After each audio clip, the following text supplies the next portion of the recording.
Very good evening, guys. My name is Manoj Kumar, and today I will teach you how to use definite article the.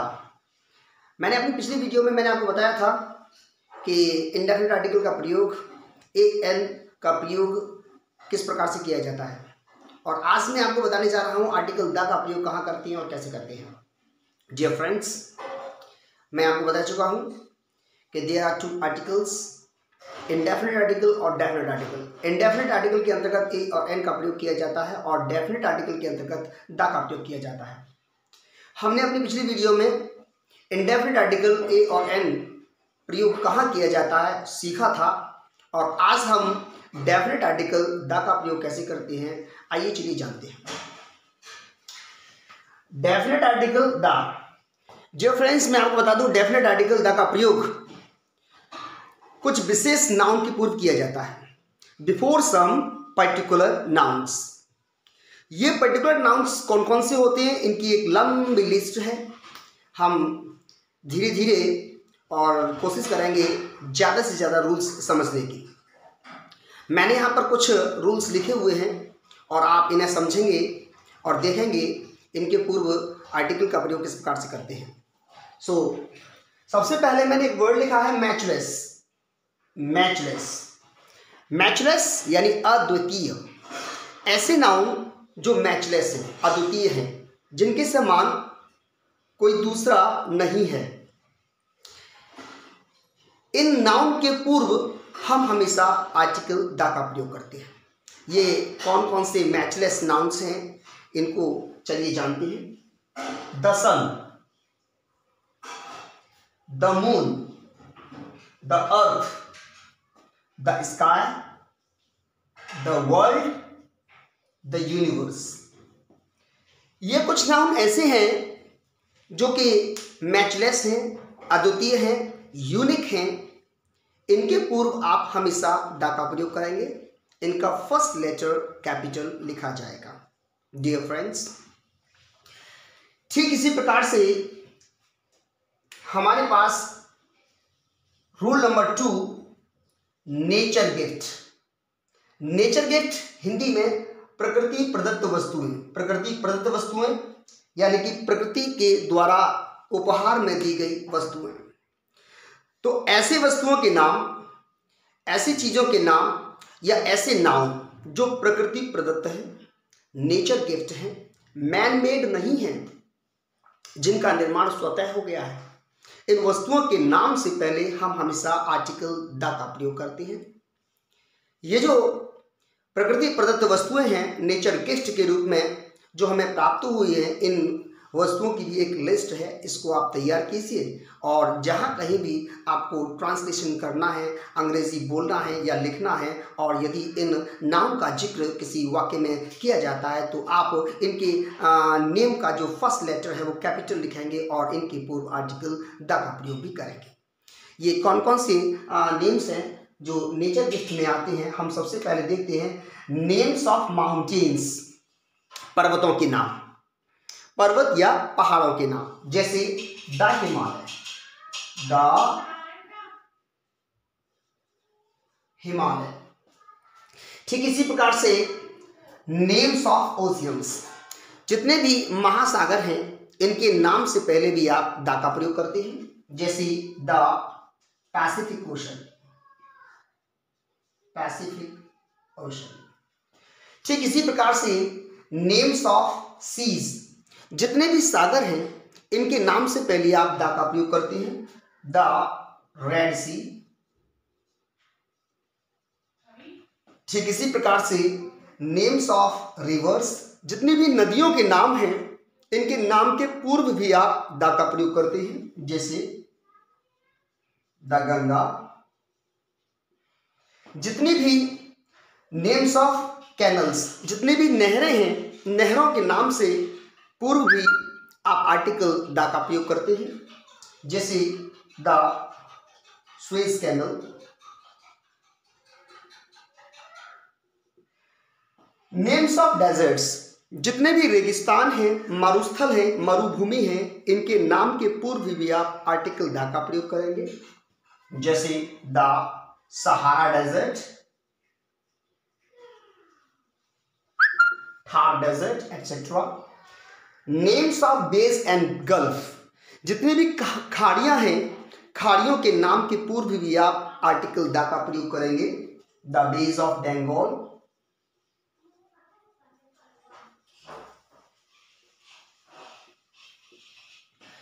Names of islands, जितने भी द्वीप समूह हैं, इन द्वीपों के नाम के पूर्व भी आप आर्टिकल द का प्रयोग करेंगे।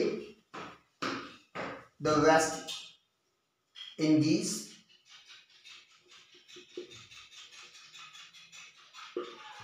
The Andamans etcetera. तो देखा आपने, ये जो जितने भी नेचर गिफ्ट्स हैं, ऐसे नाउन जिनका निर्माण स्वतः हो गया है, मैनमेड नहीं है, प्रकृति ने हमें उपहार स्वरूप दिए हैं, इनके नाम के पूर्व आप आर्टिकल द का प्रयोग करेंगे। मैंने आपको एक एक उदाहरण दिया है, इनके अलावा जितने और भी नेम्स हैं ये आपको एक एक करके तैयार कर लेने हैं, और जहाँ भी इंग्लिश में इनका जिक्र किया जाता है, लिखना है या बोलना है, इनके पूर्व आप आर्टिकल का प्रयोग जरूर करें। आइए चलिए जानते हैं अपने अगले रूल के बारे में। डियर फ्रेंड्स, आइए चलिए देखते हैं रूल नंबर 3।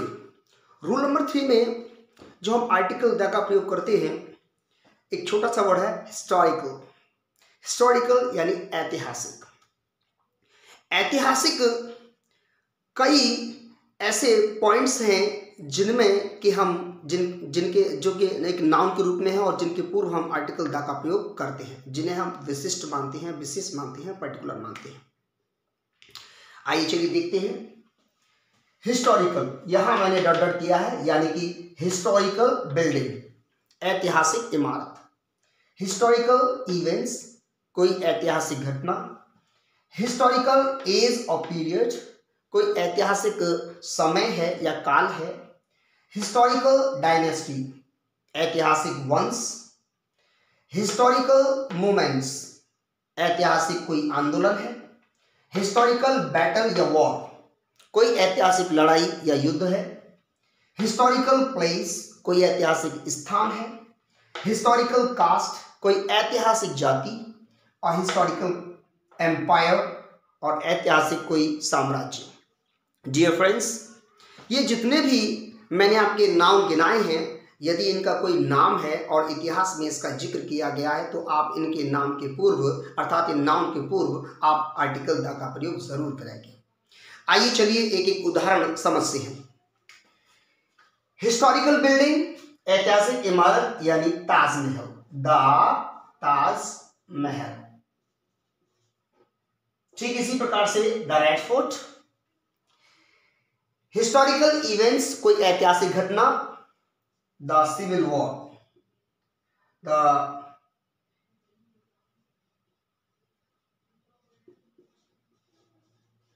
Civil war. ऐतिहासिक एज और पीरियड, द विक्टोरियन एज। ऐतिहासिक डायनेस्टी की बात करते हैं तो द पाल डायनेस्टी।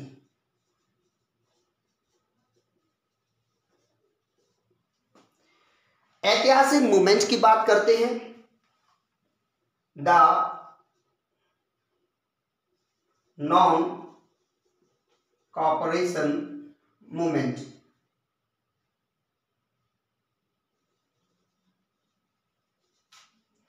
ऐतिहासिक युद्ध या लड़ाई की बात करते हैं,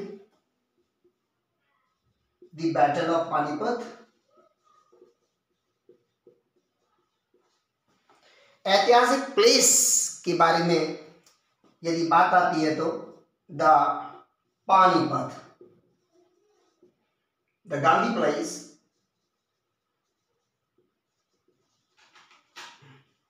ऐतिहासिक कास्ट, ऐतिहासिक कोई जाति है, हिस्टोरिकल कास्ट है, द नीग्रोज।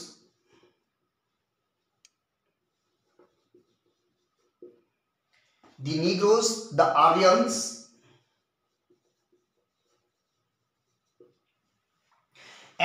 हिस्टोरिकल एम्पायर यानी कि कोई ऐतिहासिक साम्राज्य, द मुगल एम्पायर।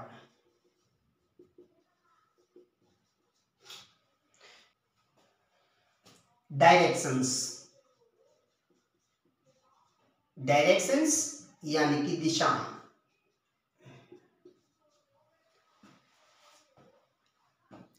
दिशाओं के नाम के पूर्व भी आप आर्टिकल द का प्रयोग करेंगे, जैसे the east, the west, the north, the south. ठीक इसी प्रकार से होली बुक्स,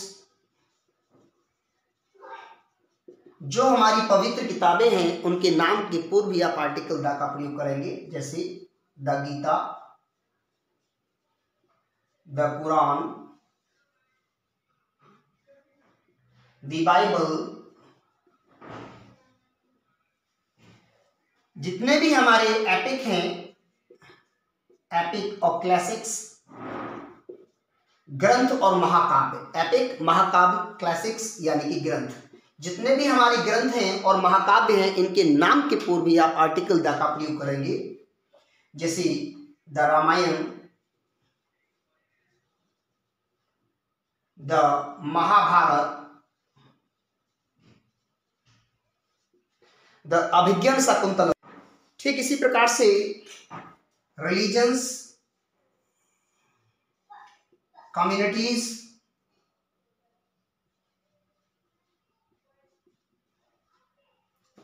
और रेसेस, यानी कि धार्मिक जो संप्रदाय हैं या धर्म हैं या जो धार्मिक जातियां हैं, इनके नाम के पूर्व भी आप आर्टिकल द का प्रयोग करेंगे, the Hindus,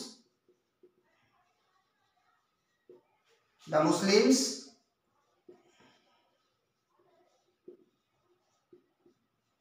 the Sikh,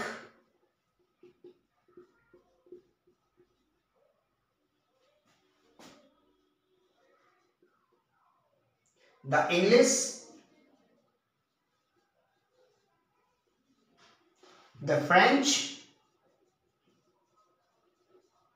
the Dutch, etcetera. जितने भी पॉलिटिकल पार्टीज हैं,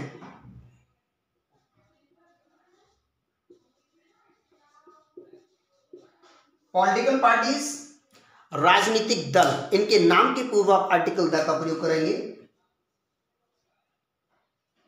the BSP, the BJP, the Congress,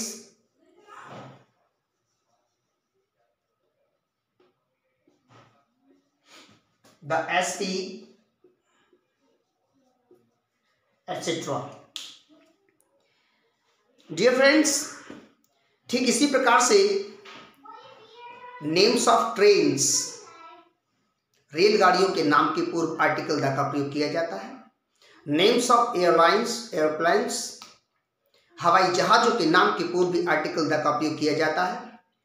popular magazines, newspapers, famous restaurant, hotels, इनके नाम के पूर्व भी आर्टिकल द का प्रयोग किया जाता है। डियर फ्रेंड्स, हम आर्टिकल का प्रयोग उन एडजेक्टिव्स के पूर्व भी करते हैं जिनका प्रयोग संपूर्ण जाति और संपूर्ण वर्ग के लिए किया जाता है, जैसे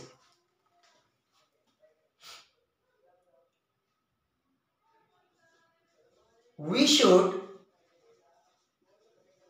help the poor. The poor, poor is an adjective. Poor जो वर्ड है ये एक एडजेक्टिव है, जैसे poor farmer, poor student, poor teacher.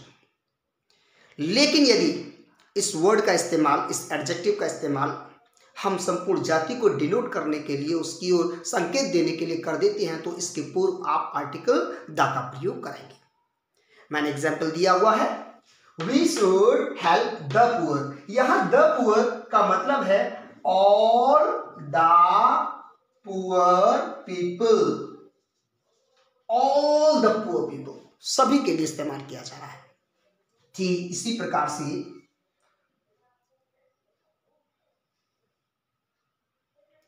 The rich are माइजर, ये जो धनवान लोग होते हैं वो कंजूस हैं या कंजूस होते हैं। द रिच यहां all the people that belong to rich class के लिए इस्तेमाल किया गया है।